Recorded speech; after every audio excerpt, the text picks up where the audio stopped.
টাইমের পাগলদের খেলা জর্দানে যায় দেখি। জাফর ইবনে আবু তালিবের মাজারের দিকে ইঙ্গিত করলেন জর্দানের ড্রাইভারের ইঙ্গিতে জাফর ইবনে আবু তালিবের মাজার শরীফের পাশে দাঁড়াইয়া দুইটা হাত বাড়াইয়া কাঁদলাম। অবশেষে ইশারা দিয়ে বলছে জর্দানি ড্রাইভার, আসো রে বাংলাদেশি মেহমান, আসো, আর একটা সুন্দর জায়গা বাকি আছে। জাফর ইবনে আবু তালিবের পর যিনি সেনাপতির ভার নিয়েছিলেন আব্দুল্লাহ ইবনে রাওয়াহা, এই তিনজনের কথা নবী পবিত্র জবানে ঘোষণা করেছিলেন। জাফর ইবনে আবু তালিব সাইদ ইবনে হারেসার মাজার পাশাপাশি, আব্দুল্লাহ ইবনে রাওয়াহার মাজার একটু দূরে। ওখানে গাড়ি থামাইয়া বলছেন, রে বাংলাদেশি মেহমান, এই জায়গায় নবীজির 3 নাম্বার ঘোষিত সেনাপতি আব্দুল্লাহ ইবনে রাওয়াহা ঘুমিয়েছে। ওখান থেকে জিয়ারত করে বাহির হলাম। যাইতে যাইতে যাইতে যাইতে বড় সুন্দর জায়গা কোরআন শরীফের মধ্যে আসছে আসহাবে কাহাফের ঘটনা।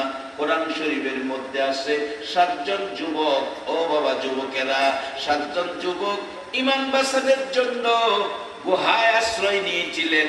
সেই গুহাটা জর্দানের জমিনে। একটা কুকুর গুহার মুখে এই যুবকদের ভালোবাসায় যুবকরা ঈমান বাঁচানোর জন্য চলে গেছেন দেশ ছাইরা গুহায়, পাহাড়ের গুহার ভিতরে। এই গুহাটা পাহাড়টা জর্দানের জমিনে নিজের চোখে দেখে আসছি বাবা। এই গুহার মুখটার মধ্যে কুকুরটা বসে থাকতো। 7 জন যুবক গুহার মধ্যে ঘুমিয়েছে। মাগরিবের নামাজের পর যাইয়া দাঁড়াইলাম আমি বাংলাদেশি মেহমান। এই পরিচয়ের পর লোহার গেট একেবারে বন্ধ করে রাখছে, ভিতরে মানুষ ঢুকতে দেয় না। জর্দানি এসে খুলে দিলেন। আরো কিছু জর্দানি লোক দাঁড়ানো ছিল ভিতরে ঢুকার আশায়। ভিতরে ঢুকলাম, দেখাইলো এখানে 2 জন ঘুমিয়েছে, এই পাশে 2 জন ঘুমিয়েছে, একটু ভিতরে 3 জন ঘুমিয়েছে, মোট 7 জন যুবক ঘুমিয়েছে।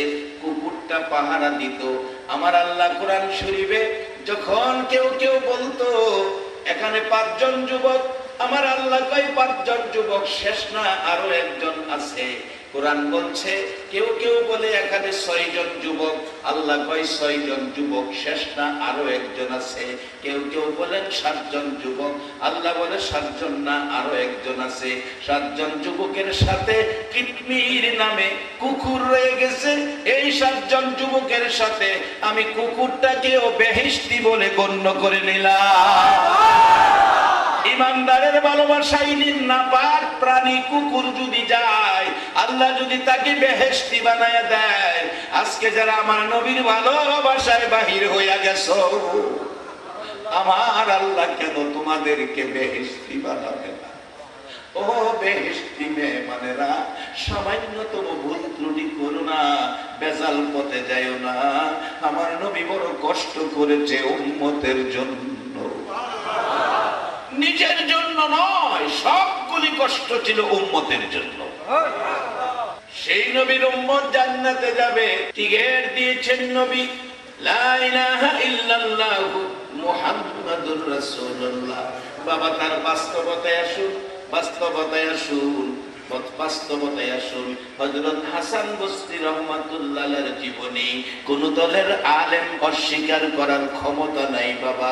হাসান বসরি রাহমাতুল্লাহ আলাইহির জীবনী, হাসান বসরি বলেন আমার বাড়ির পাশে একজন আগুন পূজারী ছিলেন, যার নাম কিতাব লেখে শামাউন, শামাউন আগুন পূজা করতে করতে একেবারে বৃদ্ধ হয়ে গেছে। হাসান বসরি শামাউনের বাড়িতে যাইয়া অনুরোধ করলেন, রে শামাউন, সারাটা জীবন আগুনের পূজা করলি, আগুনের পূজা করে কবর যাবি, পুরে ছাই হয়ে যাবে, কষ্ট হবে, আযাব পাবি, কামটা ভালো করলে না রে শামাউন। আমি একটা পরামর্শ দে, কালিমাটা পরে আখিরি নবীর উম্মত হইয়া কবরে যা। শামাউন বলেন, রে হাসান বসরি, আমার সময় থাকতে পরামর্শ দিলি না, এখন বৃদ্ধ হয়ে গেছি, এখন আর কালিমাটা পড়লে কি লাভ হবে? হাসান বসরি বলেন, শামাউন রে, আমি বলতে পারি কালিমাটা পড়লে তুমি জান্নাতি হয়ে যাবে। শামাউন ডাকেন, আগুন পূজারী ডাকেন, রে হাসান বসরি, আমি যে হাসান বসরি, শোনো আমি শামাউন তোমার কাছে জানতে চাই, আমি যদি কালিমা পড়ি এই বয়সে, বুড়া বয়সে, আমি যে জান্নাতি হব তার গ্যারান্টি দাও। হাসান বসরি বলছে, শামাউন রে, গ্যারান্টি আমার নবীর কথা। নবী বলেছে, মান ক্বালা লা ইলাহা ইল্লাল্লাহু ফাদখালাল জান্নাহ। এই নবীর কথার বলে গ্যারান্টি দিতে পারি তুমি জান্নাতি হবে। হাসান বসরি এই কথা বললে শামাউন দেরি করে নাই, সাথে সাথে কালিমা পড়ে মুসলমান হয়ে গেছে।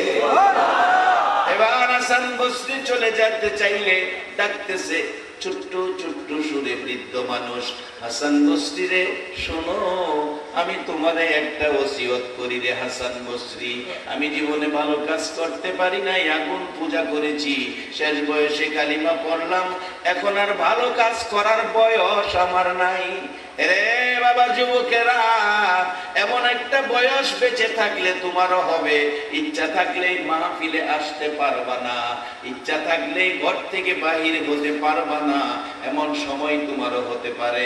শামাউন কান্দে, হাসান বসরি রে, কালিমাটা পড়াইলি, সময় থাকতে পড়াইলি না, জীবনে ভালো কাজ করার বয়স নাই, ভালো কাজ করার শক্তি নাই, ভালো কাজ করার সুযোগ নাই। হাসান বসরি রে, একটা অনুরোধ করি তোমারে। কি অনুরোধ করবা? হাসান বসরি, তুমি একটা লিখিত দাও, আমি যে কালিমা পড়ছি বেহেশতের আশায়, একটা কাগজের মধ্যে লিখিত দাও। লিখিত দিয়ে হাতে নিয়ে ছাড়লে এবার ডাকতেছে, হাসান বসরি আরেকটা ওসিয়ত করি, আমার যেদিন মৃত্যু হবে রে হাসান বসরি, তুমি নিজে আমারে গোসল করাইও, তুমি নিজে আমারে কাফন পরাইও, কাফনের ভিতরে তোমার লেখা কাগজটা ঢুকাইয়া দিও, কবরে শোয়াইয়া সবাই যখন কবর ছাড়ো বলে চলে যাবে রে হাসান বসরি, মুনকিন নকিরে সে আমাকে প্রশ্ন করলে আমি তো কিছু জবাব দিতে পারবো না, আমি তোমার লেখা কাগজটা তুলে ধরবো। হাসান বসরি বলেছে, নবীর কালিমা লইয়া কবরে আইলে বলে জান্নাত পাওয়া যায়। রে হাসান বসরি, আমার এই কথাটুকু রাখবি, এই ওসিয়ত আমি তোকে করে গেলাম। হাসান বসরির জীবনীর মধ্যে লেখেন, হাসান বসরি রহমাতুল্লাহ আলাইহি শামাউন মৃত্যুর পর কথা মতো গোসল দিয়ে কাফন পরাইলেন, কাফন পরাইয়া কাফনের ভিতরে ওই কাগজটা ঢুকাইয়া দিলেন। জানাজার শেষে কবরে নামাইয়া সবাই বাড়িতে চলে গেলেন। রাত্র গভীর, হাসান বসরি রহমাতুল্লাহ আলাইহি বলেন, আমি স্বপ্নে দেখি শামাউন আমারে ডাকতেছে, রে হাসান বসরি ঘুমিয়াছো? ঘুমাইও না, আমি শামাউন এসেছি, তুমি যে আমাকে কাগজ দিয়েছিলা, এই লও তোমার কাগজ, আমি তোমারে দেওয়ার জন্য এসেছি। হাসান বসরি রে, তোমার কাগজ আমার প্রয়োজন পড়ে নাই, নবীর কালিমা লইয়া কবরে যাওয়ার কারণে আমার কবর জান্নাতের বাগান হয়ে গেছে। সেই কালিমাটা বলুন এখনো আমাদের মধ্যে আছে কিনা? সেই কালিমাওয়ালাকে আল্লাহ পরামর্শ দিতেছে, এইভাবে যেন আমরা কবরে গিয়ে জান্নাতের শান্তি ভোগ করতে পারি। আল্লাহর পরামর্শ, ইয়া আইয়ুহাল্লাযীনা আমানু, ও কালিমাওয়ালা ঈমানদার, রুকু সিজদার মাধ্যমে রবের ইবাদত কইরো, এরপরে ভালো কাজ কইরো। আচ্ছা, আজকের এই মাহফিলটা যারা আয়োজন করছে, একটা সত্য কথা গোপন রাখবেন না, দুর্বল কণ্ঠেও বলবেন না, সত্য সবসময় গর্জিয়াস থাকে। আজকের আয়োজন, এই মাহফিল, এই কাজটা ভালো না খারাপ?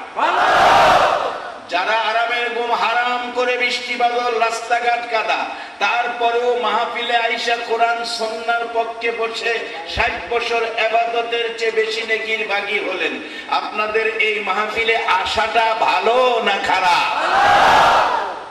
এই ভালো আল্লাহর ফেরেশতারা শুনতাছেনি, আল্লাহ শুনতাছেনি, আমার নবী মদিনার থেকে দেখতাছেনি, সবাই কয় না, বিশ্বাস হয়? সবাই রয় না। বিশ্বাস বিশ্বাস হয় না। নবীজি মদিনার থেকে আপনাদেরকে দেখতেছে, বিশ্বাস হয় না এমন আছেন কেউ? যদি থাকেন তে হাতটা তুলে দেখান। কয়েকজনে হাত তুলছে, আসলে বুঝতে পারছে না কি কারণ, বুঝতে পারছে না, এই জন্য অপরাধ হয়েছে না। আর এই নবীর উম্মতের এই সুড়ু খাটো অপরাধ আল্লাহ লেহেই না। এই শেষ যমুনায় ইতানের এই সুড়ু খাটো অপরাধ লিখে খাতা বইরা লাভ নাই। অনেক সময় দেখেন না গোলাফান অপরাধ করলে মুরব্বীরা কি কয়, আরে গোলাফান মানুষ থাক থাক। আমরা হলে এই জায়গাতে আছি, এই সুড়ু খাটো অপরাধ হইলে আল্লাহ কথা থাক, বিশ্বাস হয় না? আর সুড়ু অপরাধ না তো বড়টা সহ কথা শুধু থাক না, কোরআন শরীফে মাফ মাফ বলে হুজুর বেগে দেব, এটা কোরআন শরীফ আছে, আলেমুল আমার আছে, কোরআন আছে, আমি কইতাছি ওনারা বুঝবো। কুল্লিয়া ইবাদিয়াল্লাযীনা আসরাফু আলা আনফুসিহিম লা তাকনাতু মির রাহমাতিল্লাহ ইন্নাল্লাহা ইয়াগফিরুয যুনুবা জামিআ ইন্নাহু হুয়াল গাফুরুর রহিম। একবার বলুন আল্লাহু আকবার। আমার আল্লাহ রাহে নবী গো, আমরারে কয় না গুনাহ করি, আমরারে কয় না, নবীরে কয় নবী গো আমার বান্দারা কি গুনাহ করছে। আল্লাহর বান্দা বলতে আমরাই তো, কি বল আমরাই তো। আল্লাহ কইতেছে নবীরে দেখে, নবী গো আমার বান্দারা গুনাহ করছে, অপরাধ করছে, আমারে ভয় পাইতেছে, আপনি নবী কয়ে দেন গুনাহ করলে করছে, তারা যেন আমার রহমত থেকে দূরে সরে না যায়। আজকে এই রাত্রে আপনারা কার রহমতের আশায় বসে আছেন? আওয়াজ করে কার রহমতের আশায়? হ্যাঁ যুবক, জীবনের একটা ডাক যদি আল্লাহর আরশে ধাক্কা খায়, তোমার এক ডাকে আমার আল্লাহ মাফ করে দিতে পারে। গর্জিয়াস কণ্ঠে বলো, কার রহমতের আশায় বসে আছি? আল্লাহ তুমি শুনছো, তোমার বান্দা তোমার রহমতের আশায় বসে আছে। আর সে আল্লাহই কোরআনে কইতেছে লা তাকনাতু মির রাহমাতিল্লাহ, যারা গুনাহ লয়ে আমার রহমত থেকে দূরে সরে না যায় তাদের কি করি? ইন্নাল্লাহা ইয়াগফিরুয যুনুবা জামিআ, আমি আল্লাহ তাদের জীবনের সব গুনাহ জমায়া, জামিয়া মানে জমায়া, ইন্নাহু হুয়াল গাফুরুর রহিম, আমি এমন এক ক্ষমতাবান, এমন এক দয়াময় আল্লাহ, আমি তাদের সব গুনাহ মাফ করে দেই। এটা তো ছোট গুনাহ না। নবীজি মদিনা থেকে কে দাঁড়াইয়া রইছেন, কে বইসা রইছেন, সবাইরে নবী দেখে, এই বিশ্বাস আপনাদের আছে? দেখলেন আরো বাস্তবে যাই, আরো বাস্তবে যাই। এখন বর্তমান যুগ বিজ্ঞানের যুগ, এক জাতের মোবাইল বাইরেছে, এটা বলে 3G না 4G, বর্তমানে 4G চলছে।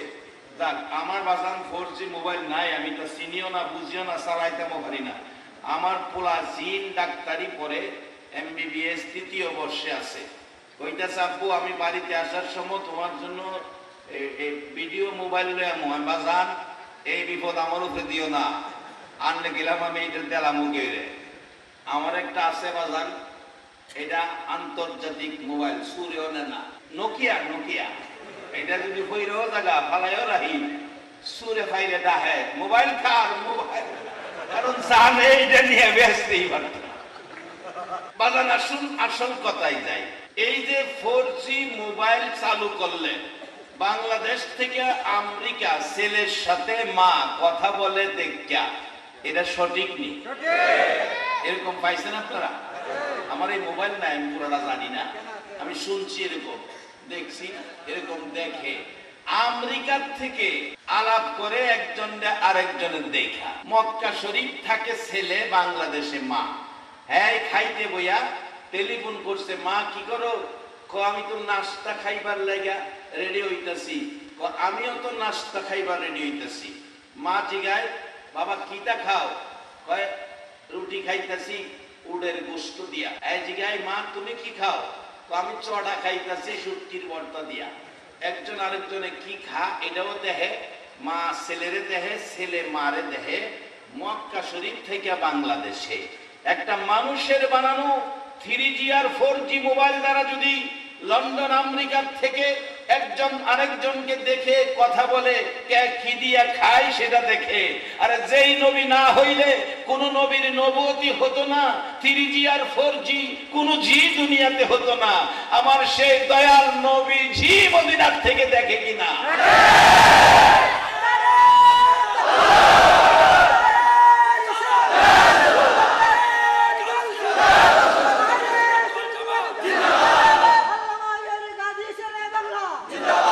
সকলে বলুন মারহাবা। আমি কি কথাগুলো বুঝাইতে পারতেছি? এই বৃষ্টির মধ্যে কষ্ট করে আসছেন, একটা কথা যদি বুঝে আসে, একটা কথা যদি কাজে লাগাইতে পারেন, আপনার এই কষ্ট সার্থক। আল্লাহর পরামর্শ, অফ আলুল খয়রা, কথাটা খেয়াল আছে? তোমরা ভালো কাজ করো। ও আখরি নবীর উম্মত, তোমরা ভালো কাজ করো। ভালো কাজ, হুজুর ভালো কাজ, আজকের কাজটা ভালো। যারা আইছেন ভালো কাজের পক্ষে আইছেন। এরপরে বলছে যদি ভালো কাজ করতে পারো, ভালো কাজের মধ্যে সবচেয়ে বড় ভালো কাজ হইল মা বাবার সাথে ব্যবহার ভালো করা। একটা মশা কামড় দেওয়ার মতো ব্যথা যদি কেউ মা বাবাকে দাও, তোমার 1000 বছরের ইবাদত শেষ। মা যদি খালি তোমার দেওয়া ব্যথায় একটু খালি বলছে ও, বাবা যদি একটু ব্যথাই বলছে ও, এইটুকের কারণে তোমার 70 বছরের ইবাদত শেষ। মাসান এক হাজী সাহেবের জীবনী, উনি 39 বার হজ করে 40 বারের মাথায় আরাফাতের মাঠে। রাসূল বলছেন আরাফাতে পাও রাখার সাথে সাথে মাপ চাইতে হয় না, জীবনের গুনাহ এমনি মাপ। আরাফাতের মাঠে হাজী সাহেব 39 বার হজ করে 40 বারের মাথায় আরাফাতে কাঁদতেছে, খুশির কান্না। আল্লাহ গো, একবার আরাফাতে পাও রাখলে জীবনের গুনাহ মাফ করে দাও। আমি 40 বার আরাফাতের মাঠে পাও রাখলাম। ও খোদা, আমার ভাগ্য কত ভালো। গায়েবী আওয়াজ হইতেছে, হাজী হাজী রে, তোর ভাগ্য বেশি ভালো না, তোর ভাগ্য ভালো না। হাজী বলেন কেন গো প্রভু, আমার ভাগ্য ভালো না? হাজী রে, 39 বার হজ করে 40 বারের মাথায় আরাফাতের মাঠে অবস্থান করছো। এরে হাজী, আরাফাতের মাঠে অবস্থান করছো, 40 বার হয়ে গেছে। হায়াত পাইয়া যদি 40,000 বার আরাফাতের মেহমান হও, আমি আল্লাহ তোমার হজ কবুল করব না। হাজী সাহেব কাঁদতে শুরু করলেন গড়াগড়ি করে, প্রভু গো, 40 বার আসলাম, তুমি কবুল করবা না? কি অপরাধ করেছি গো আল্লাহ, আমি জানতে চাই। গায়েবে আওয়াজ হইতেছে, হাজী রে, তুই যখন তোর মার পেটে ছিলে, তোর মা তোরে পেটে লইয়া কত কষ্ট করছে আমি আল্লাহ জানি, দুনিয়ার কেউ জানে না। বিদায় কোরআন শরীফে আল্লাহ বলেছেন, হামালাতহু উম্মুহু কুরহা ওয়া ওয়াদাআতহু কুরহা। তোমার মা তোমাকে পেটে লইয়া যখন হামেল ছিল, তোমার বাবা পাশেই ঘুমিয়েছে, শুইয়াছে। তুমি মার পেটে, রাত্রে মা ঘুমিয়েছে, মার পেটে থাইকা খেলাধুলা করতে যাইয়া রে মানুষ, তুমি মার পেটে থাইকা খেলাধুলা করতে যাইয়া পাউটা লড়াইছো, তোমার পাও যাইয়া মার কলিজায় লাথি লাগছে। তোমার মা 3 ঘন্টা বেহুশ, জিহ্বাটা বেরিয়ে গেছে, চোখের পানিতে বালির বিছে। আবার নড়াচড়ি করছো, খেলাধুলা করতে যাইয়া কোনি হাতের কনি লড়াইছো, তোমার কনি মার কলিজায় লাগছে। মা কত কষ্ট করছে আমি আল্লাহ দেখছি। তোমার বাবা পাশে শোয়া, সেই তো দেখে না, সেই তো জানে না। তোমার মা হাত বাড়াইয়া ডাকছে, মাবুদ রে, এই সন্তানটা কবে কুলে লইয়া বাবা কইয়া 2 গালে সুমাইব। বলুন মা, সন্তানের 2 গালে সুমা দেয় কিনা? মা সন্তানের 2 গালে চুমো দেয়, মার সব কষ্ট দূর হয়ে যায়। আমার আল্লাহ ডাকতেছে, হাজী রে, এই মা যখন সন্তান প্রসব করে রে হাজী, তোর প্রসব ব্যথার যন্ত্রণায় 3 দিন গলা কাটা মুরগির মতো লাফাইছে, রক্তক্ষরণ হইয়া ঘরটা লাল লাল হয়ে গেছে। মহিলারা বলছে এই মহিলাটা বাঁচবে না। 3 ঘন্টা তোর মা বেহুশ হয়ে পড়ে আছে, তুমি ভূমিষ্ঠ হয়েছো, তোমার ওয়া ওয়া কান্না শুনে তোমার মার জ্ঞান ফিরেছে। ডাকছে তোমার মা, কে কান্দে গো? কোন মহিলা বলছে তোমার ছেলে হয়েছে। মা পাগলে নিচার দিক ঘুরে ঘুরে ভিক্ষুকের মতো হাত বাড়াইছে, দে আমার ছেলে আমার কোলে দে। মহিলারা বলছে গোসল চলছে, গোসল করাইয়া তোমার কোলে দেওয়া হবে। তোর মা কাঁদতে কাঁদতে বলেছিল গোসল লাগবে না, আমার কোলে দাও গো। আমার রক্ত মাখা সন্তানের গালে 2টা চুমু দিতে পারলে আমি মায়ের 10 মাসের ব্যথা দূর হইয়া যাইবে। হাজি, এত ব্যথাই ব্যতীত যে মা কষ্ট করে তোমাকে গর্ভ ধারণ করেছিল, প্রসব ব্যথায় 3 ঘন্টা জ্ঞান হারা হয়েছিল, রক্তমাখা সন্তান কোলে দিয়ে 2 গালে চুমাইতে চেয়েছিল। এই মাকে একদিন তুমি বড় হইয়া সাধারণ একটা ব্যাপার লইয়া কথা কাটাকাটি করে এক পর্যায়ে রাগ হইয়া মারে লাথি মাইরা ফালাইয়া দিছিলি। হাজি, তোর মার ওই 10 মাসের ব্যথার কথা মনে হইয়া তোর মার কলিজা ফাইটা দুনিয়ার থেকে বিদায় হয়ে গেছিল।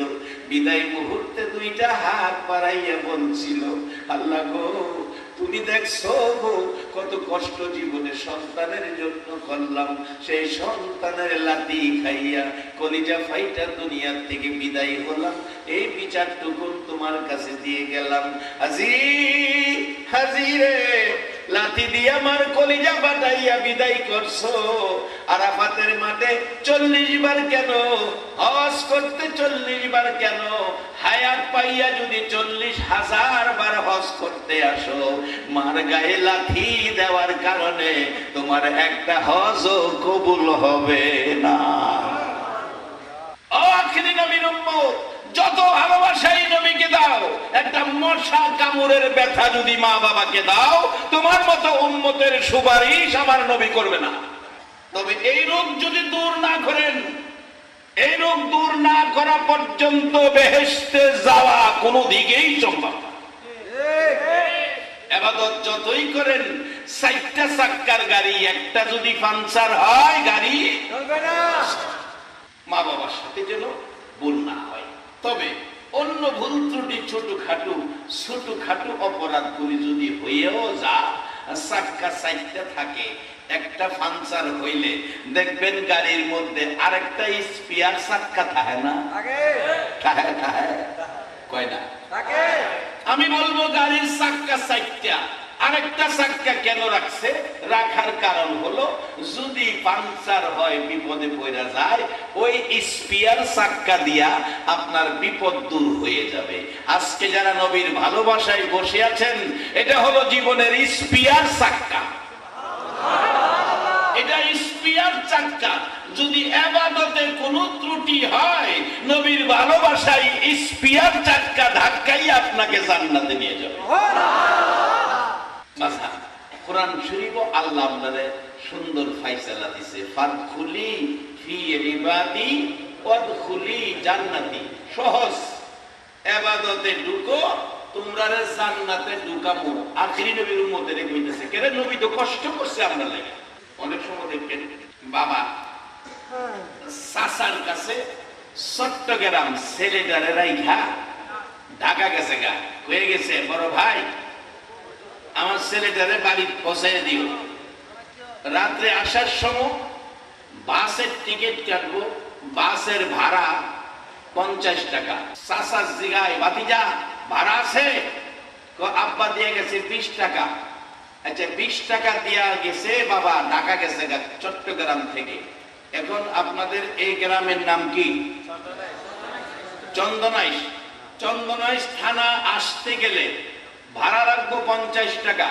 বাবা হেরে দিয়ে গেছে 20 টাকা, চাচার কাছে বুঝাইয়া গেছে। এখন সত্য কথা কইবেন, এই 30 টাকা যে তার কাছে নাই, এই জন্য চাচা কি বাতিজারে ফালাইয়া দিয়াই করছে, নিজের পকেটেতে 30 টাকা দিয়া বাড়ি লই আইছে। আমার নবী কালিমার টিকেট কাটটা আমরা জান্নাতি বানায়া আল্লাহর কাছে বুঝাইয়া দিছে। অহন খুঁটিনাটি ভুল ত্রুটি আল্লাহ মাফ কইরা জান্নাতে পৌঁছাইয়া দিব। পরামর্শ কোরআন শরীফ। আল্লাহ বলছে আমানু ইমানদার, আপনাদের কথা নবী যে বুঝাইয়া দিয়ে গেছে, মদিনায় শুয়ে গেছে, এবার বুঝাইছে নবী আল্লাহর কাছে, আল্লাহ বুঝা নিছে, এবার আল্লাহ আমরা টানতেছে। আমানু রুকু সেজদার মাধ্যমে ইবাদত করো। রুকু সেজদার মাধ্যমে ইবাদতের নামটা কি? নামাজ। সবাই কইবেন নামাজ। আরে বলেন পড়েন আর না পড়েন হেটা পড়েন, স্বীকার করতেইব রুকু সেজদার মাধ্যমে ইবাদতের নামটা কি? নামাজ। নামাজ পড়লে লাভ হয় না লস হয়? আচ্ছা এবার একটা ফাইসালাত যাই।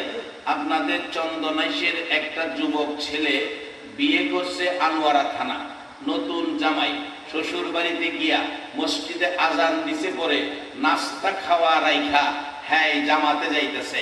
শাশুড়ি কয় দামান কই যান, জামাই কোথায় কই যাইতেছেন?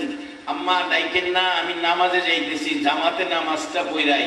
যে এই জামাইটা চন্দনাইশ বাড়ি আনোয়ারার জামাই মসজিদে নামাজ পড়তে গেছে, এই জামায়ানা পোশাক লাগাইয়া।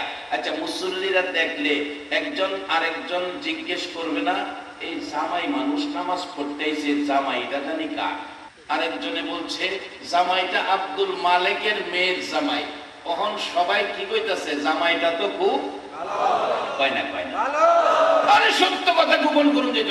সকল মুসলিমরা কি কইতাছে জামাইটা খুব ভালো। ভালো কখন কইল? যখন নামাজে গেল।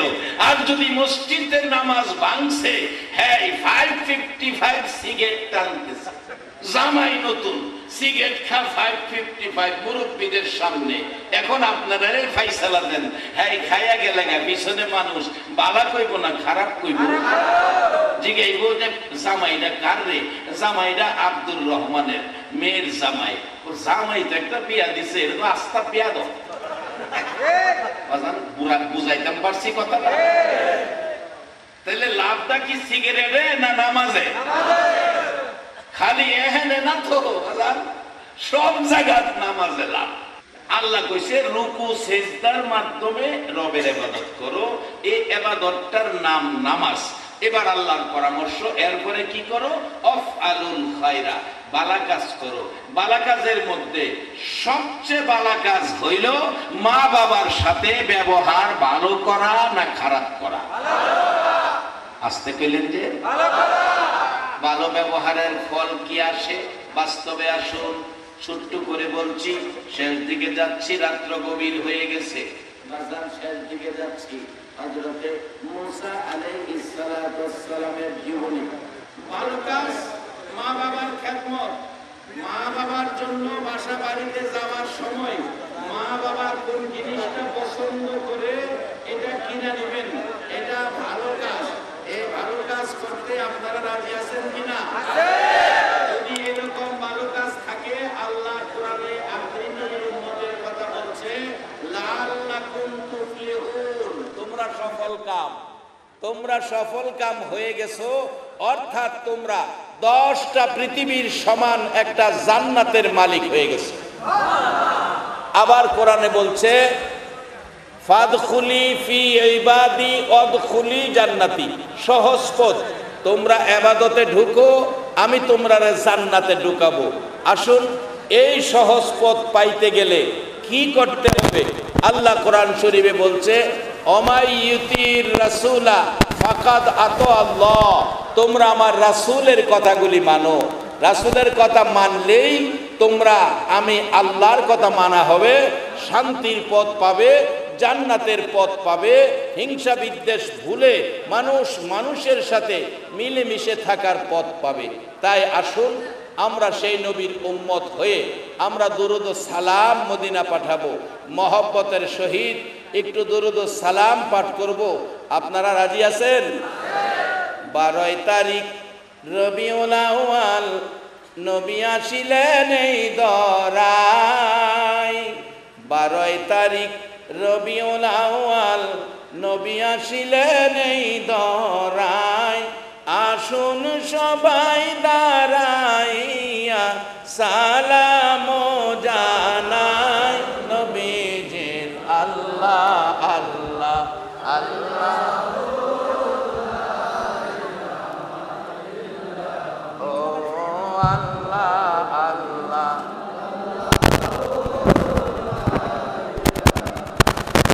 ইয়া নবী সালাম আলাইকা, ইয়া রাসূল সালাম আলাইকা, ইয়া হাবিব সালাম আলাইকা, সালাওয়াত নবীজি। ওগো মায়ার নবীজি, ও দয়ার নবীজি,